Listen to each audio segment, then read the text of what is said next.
Harper Audio presents Sleeper's Castle by Barbara Erskine. Read by Charlotte Strevens.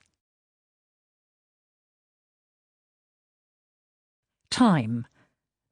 The past, present and future regarded as a continuous whole. Collins English Dictionary. A space of continued existence as the interval between two successive events or acts, or the period through which an action, condition, or state continues. The Shorter Oxford English Dictionary. Oneirology. The science or subject of dreams, or of their interpretation. Oneiromancy. Divination by dreams.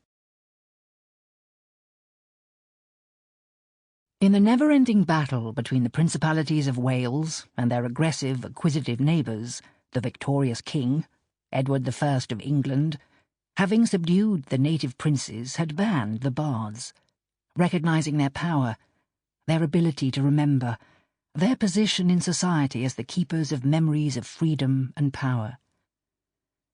To be a bard was to be the inspiration of a people, to be the instigator of longing for freedom.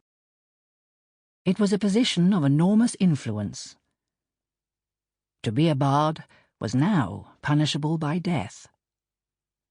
Bards had come back, of course, or never gone away.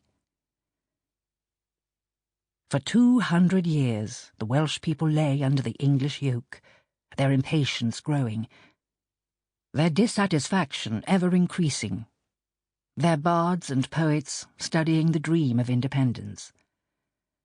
They were waiting for a Mab Darogan, the son of destiny, who would come to liberate them and make them a great nation once more. In the middle of the 14th century such a man was born, his arrival heralded by a comet in the sky. By the year 1400, he was ready for his destiny. Prologue. In their dream, they smelt smoke. Far below the hillside where they stood, the castle nestled within the angle of the great river, a black silhouette against the green of flood meadow grass. The keep stood 4 square, the stone walls massive cliffs, pierced by slit windows, lit from without by the dying sun, and from within by fire. The moan of the wind and the yelp of circling kites were broken by the occasional thunder of cannon fire, and they thought they could hear the screams of injured men. Creeping closer to the edge of the wood, heart in mouth, they watched the topmost battlement crumble and heard the crash of falling stone. The cannon fell silent, and there was a roar of cheering, though from here they could see no men, no banners, no rippling standards. The smoke grew thicker as the green-cut oak of the ceiling beams began to burn.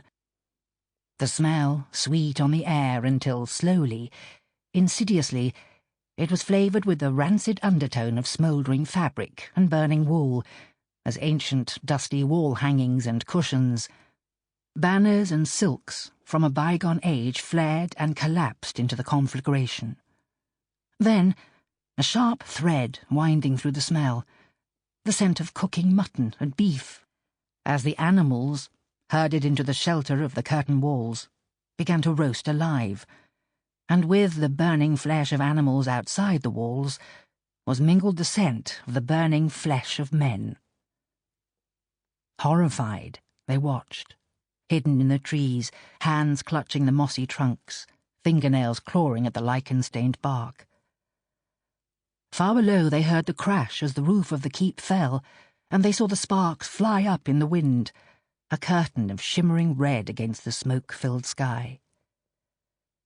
When they woke, suddenly, with the sweat of fear icy on their bodies, they lay staring up at the ceiling in the dark, and then slowly moved their heads, still hardly daring to move, to look towards the window, where the sky was growing light behind the shoulder of the hill. They climbed from the bed and padded to the window, leaning on the...